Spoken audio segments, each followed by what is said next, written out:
Intente ser respetuosa, temerosa con ella, no ante la gente, sobre las personas andes.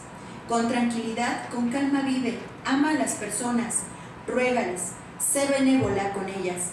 Dales a las personas en algún lugar un poquito, no veas a la gente con desdén y no seas avara.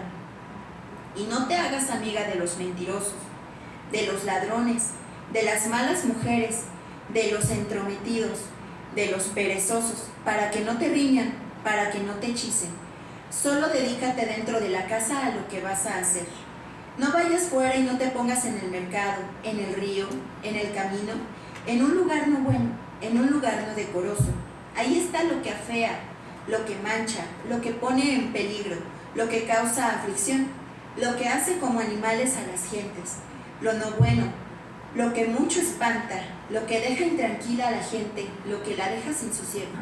Y si alguien en algún lugar encontraras a un hombre malvado, si se burla de ti, no le rías, solo callarás, nada verás, nada deducirás de su palabra, de su broma, nada de eso recordarás, de lo que deshonra a la gente, lo que ensucia a las personas. Tal vez este fragmento nos puede parecer retrógrado, pero recordemos que estamos hablando de México colonial, en donde cada género tenía una función. Más bien sería interesante analizar cuáles de estas enseñanzas hemos seguido reproduciendo en nuestras niñas en tiempos actuales y contemporáneos, porque no podemos negar que los problemas al acceso a la salud, se me revolvieron esto, porque oral de sus antepasados, se podrá seguir honrando a las sabidurías indígenas que aún se conservan y practican. Es inconcebible que se trate de justificar las prácticas violatorias de los derechos de las niñas mediante la autonomía indígena, los usos y costumbres y el derecho consuetudinario. Los problemas de respetar a las minorías se basan en el reclamo de hacer valer su cultura, creencias, tradiciones y derechos, pero no deberá estar por encima de los derechos, dignidad, seguridad e integridad de ningún ser humano. Y hablando en específico de las niñas, no deberá contravenir a los derechos de las niñas y al interés superior de la niñez. ¿Por qué dar ese sentimiento de inferioridad actual en donde el único papel de la niña será el de cuidar un hogar y una familia cuando sea adulta, o incluso ni adulta? Pues en muchas comunidades indígenas los usos y costumbres conducen a los matrimonios entre hombres adultos y niñas. ¿Qué estamos haciendo para empoderar a las niñas de nuestro país, pero en particular de las niñas indígenas dentro y fuera de sus comunidades? Es un hecho que la educación está garantizada como la marca el artículo 3 constitucional, sin exclusión de ningún tipo. Sin embargo, increíblemente, las estadísticas aún arrojan el nivel de analfabetismo entre las niñas de comunidades indígenas, con la excusa de no ser tan relevante recibir educación como el encontrar un buen esposo que le dé seguridad y protección durante toda su vida y su familia. No es mi intención que pueda parecer un ataque a las comunidades indígenas, a sus tradiciones, a su belleza cultural e histórica. Por el contrario, al inicio hice mención sobre la importancia del conocimiento y conservación de estos, de llevar los reflectores a sus necesidades y derechos olvidados, marginados. Y precisamente por ello sería hermoso que las niñas indígenas fueran las transmisoras de tan maravillosos mensajes, de la cultura rica y propia de nuestro país, con conocimiento, con libertad, con seguridad y garantía del respeto a sus derechos, a sus tradiciones, pero con la certeza de seguir avanzando en el derecho a la educación, que note que no es propio o exclusivo de un sector de la población, que es posible llevar la educación aún a los rincones menos esperados de nuestro territorio, que se puede conocer por medio de sus lenguas. En un grupo de trabajo de las Naciones Unidas se hace referencia a este problema, mencionando que las mujeres y niñas en todo el mundo siguen sufriendo desventajas como resultado de leyes y prácticas discriminatorias. También se pronunció al respecto el pasado 25 de noviembre en el Día Internacional de la Eliminación de la Violencia contra la Mujer, en el cual señaló que las mujeres y niñas de todo el mundo continúan siendo sometidas a múltiples formas de violencia de género, incluidos el feminicidio, la violencia en línea y la violencia doméstica. Las mujeres y las niñas de todo el mundo necesitan ser escuchadas. Sus voces no deben ser silenciadas ni sus vivencias pasar desapercibidas. A su vez, propone acciones específicas entre las cuales se encuentran los derechos de salud sexual y reproductiva a manera de prevención y educación.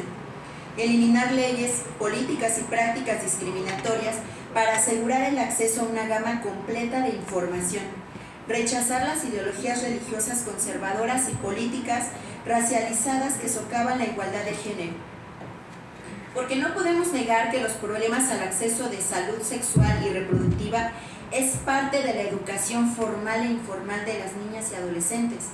El tabú sexual y el estigma social para el género femenino imposibilita, sobre todo en las comunidades indígenas, el acceso a la información, pero sobre todo al uso y decisión de los métodos anticonceptivos, de la violencia sexual, de los riesgos de embarazos en niñas y adolescentes.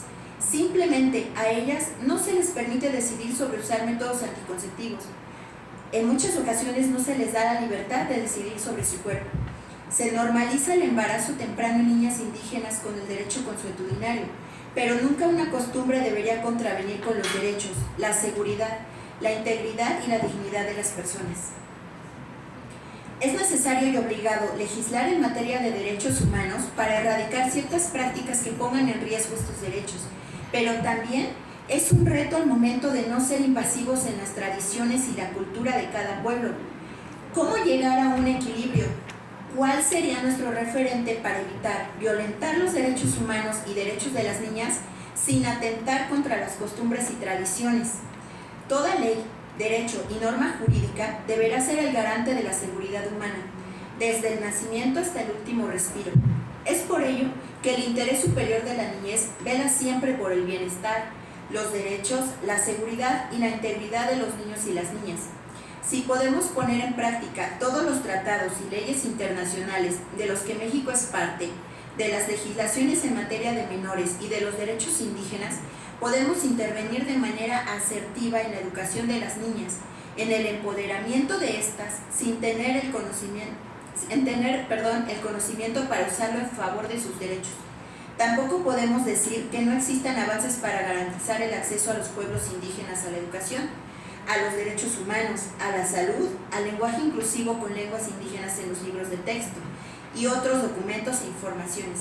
El reto sería ahora generar ese interés en las personas, sobre todo en las niñas y las mujeres indígenas, para acceder a estos conocimientos y aprendizajes, en empoderar a las niñas para que en la adultez tengan el control de su vida y de sus hijos, pero también a los hombres de esas comunidades para permitir y conocer la importancia de estos derechos, incluso para conservar el pasado indígena que tanto se interesan y preocupan por preservar.